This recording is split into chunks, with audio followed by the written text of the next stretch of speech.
এইরকম খোলা আকাশ আর নিচে জল, এই রকম দৃশ্য দেখতে কার না ভালো লাগে? আমার তো ভীষণ ভালো লাগে।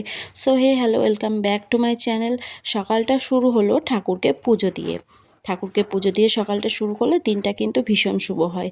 আর আমরা আজকে হঠাৎ করে একটা জায়গাতে যাব বলে বেরিয়ে পড়েছিলাম বাড়ি থেকে, আমি, মা, ঠাম্মা আর আমার এক জেঠিমা। তো অনেক হুটোপাটা ছিল বলে আমি আর তোমাদের আগের ভিডিওগুলো দেখাতে পারিনি, বাড়ি থেকে বেরোনোর ভিডিওগুলো। তো রানাঘাট স্টেশনে পৌঁছেই গেছি। তো তারপরে তো আমরা শান্তিপুরের ট্রেনের জন্য ওয়েট করছিলাম। তো ওয়েট করতে করতে শান্তিপুরের ট্রেনও দেখো কত হুটোপাটা করে কিন্তু চলে আসলো। যত হুটোপাটা করে আসলো তত হুটোপাটা করে ট্রেনে উঠে পড়লাম। আর ট্রেনে উঠেই দেখি দাদু ঝুড়ি ভাজা বিক্রি করছে। তারপরে আবার আসলো লেবু। মনটা শুধু খাই খাই করে, জানোই তো। তো দেখে মন চাচ্ছিল খেতে, কিন্তু খাইনি। তারপরে ফল ভাজাভুজো দেখতে দেখতে পৌঁছে গেলাম শান্তিপুরে। তো শান্তিপুরে এখান থেকে টোটো করে নিলাম। টোটো করে আমরা চলে গেলাম গুপ্তিপাড়ার ঘাটে। আর আমরা আজকে যাচ্ছি গুপ্তিপাড়াতে। আর রাস্তার ধারে দেখি কত জুঁই ফুলের মালা।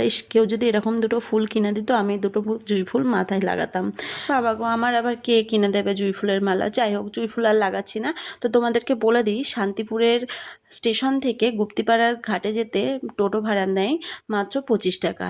তো আমরা টোটোতে উঠে গল্প করতে করতে কিন্তু ফাইনালি গুপ্তিপাড়ার ঘাটে পৌঁছেও গেলাম। আর আমরা গিয়ে দেখি অনেকটাই ভিড়।